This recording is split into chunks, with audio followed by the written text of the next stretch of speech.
Having good relationships from a mental health perspective. Welcome to the third part of the program. The topic of this part is self-optimization, understanding different personalities, and being prepared to face and deal appropriately with others and resilient from a mental health perspective. To have good relationships, it's better to start with yourself. Consider yourself a classy person and have a neat and clean appearance. Maintain a balanced attitude in your relationships with others. Do not criticize or make sarcastic remarks. Not to complain. Keep your compliments to a normal and realistic level, but appreciate the work of others, even if it is small. A balanced attitude will prevent you from becoming overly dependent on anyone and from being taken advantage of. Of course, there are no limits to loving and being interested in someone, but it is better to express your love in a controlled and balanced way, to the extent that it does not hurt the other person. In other words, do not kill the other person with your love and affection. Appreciate the positive actions of others, even if they are small. Like others as they are. Serve more, expect less. Serving has a positive charge. Expecting has a negative charge. Serving others will not only bring satisfaction within yourself, but will also cause positive reactions from others. On the contrary, expecting and thinking about it because you become dependent on others will cause dissatisfaction if it is not fulfilled. In gatherings, your goal should be to improve the environment, not to correct others. It doesn't matter whether what others say is right or wrong, because they are expressing their opinions and they should be respected. Correcting others in public often causes arguments and spoils the atmosphere. Unless you absolutely have to make a correction, it will be more effective to do so in a positive tone. Sample exercises. 14. I am a classy person. I will have a clean and well-groomed appearance. 15. I will have balanced behavior with others. 16. I appreciate the small things others do. 17. I like others as they are. 18. I enjoy serving others, but I will not expect anything in return. 19. In circles, my goal is to soften the atmosphere, not to correct what others say. Dealing with different and diverse personalities. As we all know, dealing appropriately with different personalities is very complex and detailed and is a separate topic. But from a mental health perspective, it is better to pay attention to a few points. In our daily lives, we deal with a variety of faces and personalities. Considering that the differences in people's personalities are much more diverse than the differences in their faces, it is natural that we always encounter statements that are often contrary to our opinions. Some of the behaviors I could mention here are those who are self-righteous, those who show off, those who talk more and listen less, those who are critical, those who belittle and badmouth others, those who are pessimistic about life, and those who are liberatingly loud, and finally, those who are a challenge. The role of mental health is to achieve a good feeling when dealing with different personalities. To better clarify the issue, it's better to give an example first. Consider a stream flowing down from the top of a mountain. The stream changes its path depending on numerous obstacles and finally reaches its destination. We should keep this stream pattern, meaning the healthy passage of obstacles to achieve the goal in mind in these situations. This stream pattern clearly shows how we must overcome the obstacles that the existence of different personalities creates for us in order to achieve our goals. Additionally, being idealistic or perfectionistic usually has a negative connotation. Not everything can be exactly what you would ideally like, so don't be stubborn about changing the course of events. Also remember these 5 points. 1. Accept a diverse personality as they are. 2. Respect the opinions of all characters.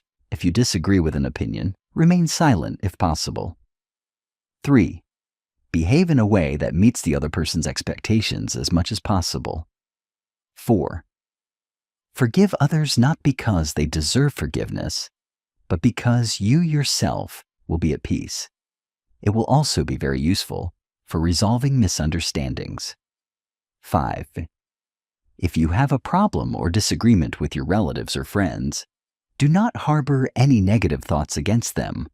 Nurturing negative thoughts in your mind will make it more difficult to face that person in the future.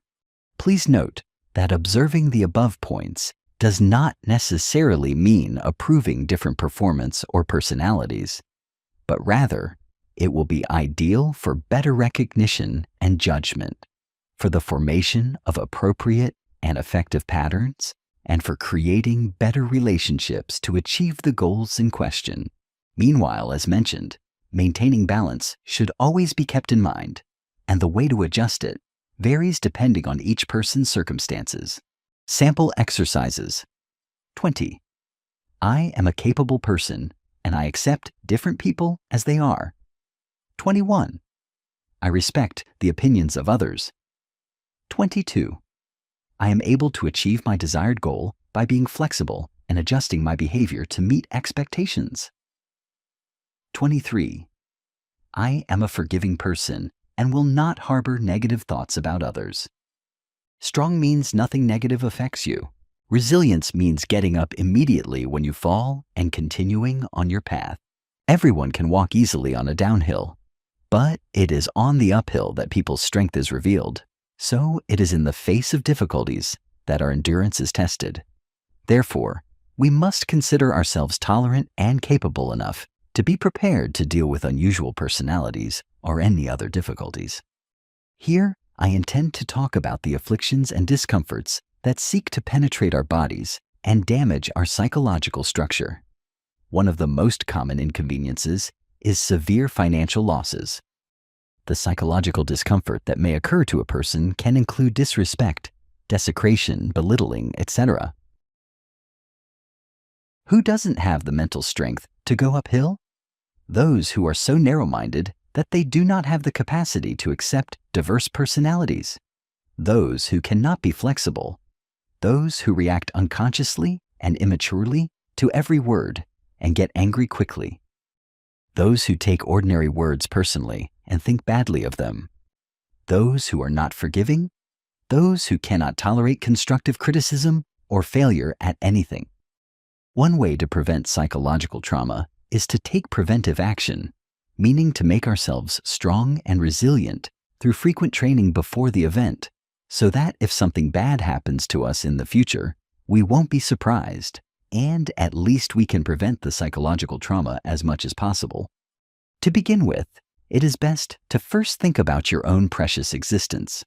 The largest gold reserve and the largest diamond in the world lies within you, and that is your health. People talk about and judge others every day. The audience may or may not be you. The judgments they make about others may or may not be true, and often false. It is also important to consider that the way others treat you may be a reflection of the pain and suffering they have within themselves. It is you who decide whether to accept their judgment and incorporate it into your mind or not, and prevent false judgments from entering your mind. The theories you hear are personal and limited to themselves. You should not consider a personal opinion as a definitive and general theory, so do not take everything you hear personally and let it go. How to deal with people who are very different from us, from a mental health perspective. To better clarify the issue, I will start with a few examples. 1. When you encounter a person with Alzheimer's, faced with hallucinations and conversations that are often off-topic or unpleasant, you don't react or confront them because you understand their pathological personality and don't value their behavior and speech. As a result, you easily pass them by. 2. While driving, we encounter a driver who drives very badly, which increases the risk of an accident. Some people get upset and become self-centered, or worse, confront the offending driver. Naturally, things will get worse. Here, the issue is not about defeat or victory, but rather about dealing wisely while maintaining psychological safety. Only then will we realize that we are dealing with a character who is not worth responding to, and perhaps we will come to the conclusion that the right-of-way belongs to reckless drivers. 3. When you do a favor for someone, the other person's reaction can be divided into 3 general categories. A. Most people believe that you should respond to good with good and to evil with evil. Well, dogs have the same characteristics. B. Some people, fortunately few, do not appreciate your kindness no matter how much you do to them, or they expect more from you, or they respond to your kindness with ingratitude. Well, these are the wolf-like people. C. Only great people can behave appropriately in the face of good or bad or other different reactions. When you face a crisis or hardship, or when mean and lowly people want to make you like them or want you to be blamed, think big, be capable, resilient, and generous. It is through magnanimous behavior that we realize that their negative behaviors are more due to internal suffering or mental structural defects, and we will have a feeling of sympathy and compassion for them. Many of the words heard are not worth responding to. Skip them. Obviously, accountability is reserved in times of necessity and special circumstances. Failure is a step towards victory. We learn far more from our failures than from our successes. All inventors and discoverers have had many failures in their work, but in the end, they achieved success. Sample exercises. These are general and recommended exercises. You can choose or add your own suitable exercises. 24. It doesn't matter if I lose thousands of dollars or more because I have the most precious wealth in the world, my health within me. 25. I will understand the behavior of unconventional people and will behave magnanimity and generously towards them. 26. I welcome constructive criticism and am tolerant and resilient to inappropriate criticism. It's okay if a negative thought comes and goes in a point and moment, but sometimes this thought turns from a point to a line, from a line to a surface, and finally into a volume. That's when it becomes annoying and invasive and may linger in the mind for years or even forever. It should be noted that you should not fight with intrusive thoughts. No, I don't call it that. I call it negative thoughts, because one of the important points to pay attention to is labeling negative thoughts. The more negative the label, such as words like disturbing or intrusive thoughts, the stronger the impact of that thought on your mind and the more difficult it will be to deal with. So don't make the negative thought stronger yourself. Think of it as an ordinary thought that everyone might have. You cannot force them out because it often has the opposite effect. They should be accepted, but replaced with another thought. There are many different methods for dealing with negative thoughts. I suggest 3 methods. 1. A summary of the meditation. We count from 1 to 10 in harmony with our breath, starting at 1 again at each number when a thought comes to us. 2. Whenever disturbing thoughts come to our mind, we should focus on true good beliefs about ourselves and repeat these beliefs. If we are strong and focused on our good beliefs, bad thoughts cannot penetrate us. 3. Count down from 50 and repeat if necessary.